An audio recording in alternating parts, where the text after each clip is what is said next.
मस्जिद में दूसरी जमात करवाना, ये तफसील से ज़रा मेरे दोस्तों समझिए मसला।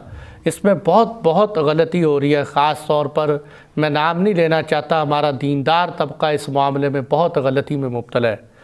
देखिए, मस्जिद के अंदर दूसरी जमात करवाना, ये दूसरी जमात करवाने से उमूमन मना किया जाता है कि मस्जिद में दूसरी जमात ना करवाई जाए। इसकी वजह क्या है? वजह समझिए। इसकी वजह यह है कि जो पहली जमात होती है, जब आप दूसरी जमात करवाएंगे तो पहली जमात की अहमियत ख़त्म हो जाएगी। हर बंदा कहेगा कोई बात नहीं, कारी साहब नमाज़ पढ़ा लेंगे, बाद पे हम अपनी पढ़ा लेंगे, जमात की अहमियत ख़त्म हो जाएगी। और इसी बहुत सारी वजूहात हैं कि जमात की नमाज में कमी आएगी, इस तरह के मुख्तलिफ़ वजूहात। अब जमात, दूसरी जमात कहाँ करवा सकते हैं, कहाँ नहीं करवा सकते? फुक़हा ने लिखा है कि ऐसी मस्जिद जो महल्ले की मस्जिद हो वहाँ तो दूसरी जमात नहीं करवा सकते, और वो मस्जिद जो महल्ले की ना हो वहाँ दूसरी जमात करवा सकते हैं। अब महल्ले की मस्जिद क्या है वो भी मैं बता देता हूँ।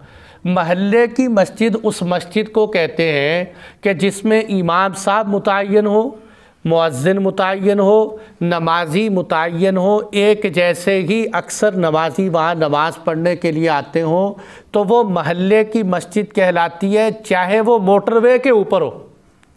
ये बात अच्छी, ये जो अल्फाज मैं कह रहा हूँ ना मोटरवे के, ये अच्छी तरह ज़हन नशीन करें, क्योंकि हमारे यहाँ मसला लोगों ने ये बना लिया है कि सफ़र में जी जब भी सफ़र पे हो, मैं मुसाफिर हूँ बस जमात करवा लो, या क्या कहते हैं जी ये रस्ते की मस्जिद है बस जमात करवा लो। हमारे वो बंगले में मस्जिद है, उसमें भी लोग आते हैं तो दूसरी जमात शुरू करवा देते हैं, ये अड्डे की मस्जिद। बात असल ये नहीं, हालांकि हमारी मस्जिद चाहे अड्डे की मस्जिद है लेकिन वो महल्ले की मस्जिद है, वहाँ दूसरी जमात करवाना ठीक नहीं।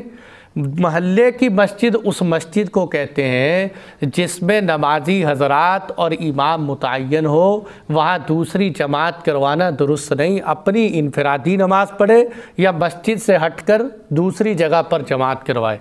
और वो मस्जिद जो महल्ले की ना हो, जिसमें नमाजी और इमाम मुतय्यन ना हो, बदलते रहते हैं लोग स्पीड से, कभी कोई आ गए मतलब कभी कोई आ गए, जैसे मोटरवे पे ऐसी मसाजिद मिल जाती हैं, आसपास आबादी नहीं होती, लोग कसरत से नमाजी तब्दील होते रहते हैं, तो ऐसी मस्जिद में जमातें सानियाँ करवा सकते हैं।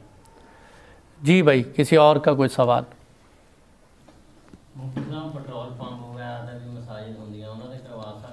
यही मैंने बताया कि देखें, हम पेट्रोल पंप की नौइयत देखें कि पेट्रोल पंप जैसे देखो कोई भी पेट्रोल पंप है, हम देखें कि उस पेट्रोल पंप के ऊपर जो मस्जिद है वो पेट्रोल पंप आबादी के अंदर है, उसके आसपास अच्छा खासा मोहल्ला है, तो हम समझें ये लोग नमाज के लिए आते होंगे यहाँ, तो ये महल्ले की मस्जिद कहलाए, लिहाजा वहाँ नमाज़ पढ़ना दुरुस्त नहीं।